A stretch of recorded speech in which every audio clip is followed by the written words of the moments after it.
ಎಲ್ರಿಗೂ ನಮಸ್ಕಾರ. ನಾನು ದಾನಮ್ಮ. ರೇಖಾಶ್ರೀ ಕಿಚನ್ಗೆ ಸ್ವಾಗತ. ಇವತ್ತಿನ ವಿಡಿಯೋದಲ್ಲಿ ನುಗ್ಗೆ ಸೊಪ್ಪಿನ ಚಟ್ನಿ ಪುಡಿ ಹೇಗೆ ಮಾಡೋದು ಅಂತ ನೋಡೋಣ. ಎಲ್ಲರೂ ನುಗ್ಗೆಕಾಯಿ ಪಲ್ಯ ಅಂತೂ ತಿಂದಿರ್ತೀರ, ಆದರೆ ನುಗ್ಗೆ ಸೊಪ್ಪಿನ ಚಟ್ನಿ ಹೇಗೆ ಮಾಡೋದು ಅಂತ ನೋಡೋಣ ಬನ್ನಿ. ಮೊದಲನೇದಾಗಿ ಒಂದು ಪ್ಯಾನ್ಗೆ 1 ಕಪ್ ನುಗ್ಗೆ ಸೊಪ್ಪು ಹಾಕಿ ಇದನ್ನು ಡ್ರೈ ರೋಸ್ಟ್ ಮಾಡ್ಕೊಳ್ಬೇಕು. ನುಗ್ಗೆ ಸೊಪ್ಪು ನೀಟಾಗಿ ವಾಶ್ ಮಾಡಿಕೊಂಡು ಅದರಲ್ಲಿರೋ ನೀರನ್ನೆಲ್ಲ ಒಂದು ಬಟ್ಟೆಯಿಂದ ಒರೆಸಿ ತೊಗೊಂಡಿದ್ದೀನಿ. ಲೋ ಫ್ಲೇಮಲ್ಲಿ ಇಟ್ಕೊಂಡು ಕ್ರಿಸ್ಪಿ ಆಗೋವರೆಗೂ ಹುರ್ಕೊಳ್ಳಿ. ಇದು ಹುರಿಯೋಕೆ 10ರಿಂದ 15 ನಿಮಿಷ ಬೇಕಾಗುತ್ತೆ. ನೋಡಿ, ಈ ರೀತಿ ಕ್ರಿಸ್ಪಿ ಆಗೋವರೆಗೂ ಹುರ್ಕೊಳ್ಬೇಕಾಗತ್ತೆ. ಈಗ ಇದು ಹುರಿದಾಗಿದೆ. ಇದನ್ನು ಒಂದು ಪ್ಲೇಟ್ಗೆ ಟ್ರಾನ್ಸ್ಫರ್ ಮಾಡ್ಕೊಳ್ಬೇಕು. ಈಗ ಮತ್ತೆ ಅದೇ ಪ್ಯಾನ್ಗೆ 1 ಟೇಬಲ್ ಸ್ಪೂನ್ ಎಣ್ಣೆ ಹಾಕಿ, ಎಣ್ಣೆ ಕಾದಾದ ನಂತರ 2 ಟೇಬಲ್ ಸ್ಪೂನ್ ಕಡಲೆಬೇಳೆ ಹಾಕಿ, 2 ಟೇಬಲ್ ಸ್ಪೂನ್ ಉದ್ದಿನಬೇಳೆ ಹಾಗೂ 2 ಟೇಬಲ್ ಸ್ಪೂನ್ ಶೇಂಗಾ ಹಾಕಿ ಸ್ವಲ್ಪ ಕೆಂಪಗಾಗೋವರೆಗೂ ಹುರ್ಕೊಳ್ಳಿ. ನೀವು ಬೇಕಿದ್ದರೆ ಎಣ್ಣೆ ಹಾಕದೇನೂ ಹುರ್ಕೊಳ್ಬೋದು. ಲೋ ಫ್ಲೇಮಲ್ಲಿ ಇಟ್ಕೊಂಡು ಇವೆಲ್ಲ ಪದಾರ್ಥಗಳು ಹುರ್ಕೊಳ್ಬೇಕಾಗತ್ತೆ. ಇದು ಸ್ವಲ್ಪ ಹುರಿದಾದ್ಮೇಲೆ 1 ಟೇಬಲ್ ಸ್ಪೂನ್ ಬಿಳಿ ಎಳ್ಳು ಹಾಕಿ, 1 ಟೇಬಲ್ ಸ್ಪೂನ್ ಧನಿಯಾಕಾಳು, ಅರ್ಧ ಟೇಬಲ್ ಸ್ಪೂನ್ ಕಾಳುಮೆಣಸು, 2 ಟೇಬಲ್ ಸ್ಪೂನ್ ತುರಿದಿರುವ ಒಣ ಕೊಬ್ಬರಿ, 7ರಿಂದ 8 ಬೆಳ್ಳುಳ್ಳಿ ಎಸಳು, ಸ್ವಲ್ಪ ಹುಣಸೆಹಣ್ಣು ಹಾಕಿ ಹಾಗೂ 3ರಿಂದ 4 ಒಣಮೆಣಸಿನ್ಕಾಯಿ ಹಾಕಿ ಮಿಕ್ಸ್ ಮಾಡ್ಕೊಳ್ಳಿ.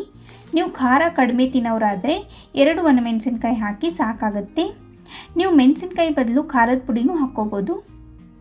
ಹಾಗೆ 1 ಟೇಬಲ್ ಸ್ಪೂನ್ ಅಷ್ಟು ಜೀರಿಗೆ ಹಾಕಿ 1-2 ನಿಮಿಷ ಇದನ್ನೆಲ್ಲ ಹುರ್ಕೊಳ್ಳಿ. ಇದೆಲ್ಲ ಚೆನ್ನಾಗಿ ಹುರಿದಾದ್ಮೇಲೆ ಇದನ್ನು ಕೂಡ ನುಗ್ಗೆ ಸೊಪ್ಪು ಹುರಿದಿಟ್ಟಿರೋ ಪ್ಲೇಟ್ಗೆ ಟ್ರಾನ್ಸ್ಫರ್ ಮಾಡಿಕೊಂಡು ಕಂಪ್ಲೀಟಾಗಿ ಕೂಲಾಗಕ್ಕೆ ಬಿಡಬೇಕು.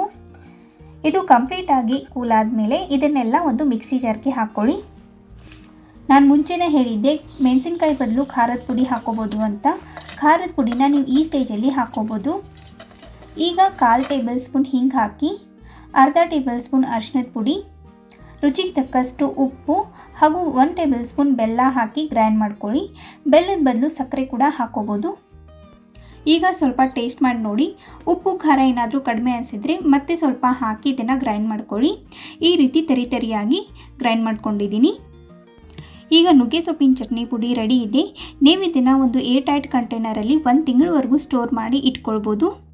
ನುಗ್ಗೆ ಸೊಪ್ಪು ನಮ್ಮ ಆರೋಗ್ಯಕ್ಕೆ ತುಂಬಾ ಒಳ್ಳೆಯದು. ಒಂದ್ಸಲ ಗೂಗಲ್ ಸರ್ಚ್ ಮಾಡಿ ನೋಡಿ, ಇದರ ಬೆನಿಫಿಟ್ಸ್ ಏನೆಲ್ಲ ಇದೆ ಅಂತ ಗೊತ್ತಾಗುತ್ತೆ. ನೀವು ಇದನ್ನು ಡೈಲಿ 1 ಸ್ಪೂನ್ ಅಷ್ಟು ನಿಮ್ಮ ಡಯಟಲ್ಲಿ ಆ್ಯಡ್ ಮಾಡ್ಕೊಳ್ಳಿ. ಈ ಚಟ್ನಿ ದೋಸೆ, ಇಡ್ಲಿ, ಚಪಾತಿ, ಅನ್ನ ಎಲ್ಲದಕ್ಕೂ ಹೊಂದ್ಕೊಳ್ಳುತ್ತೆ.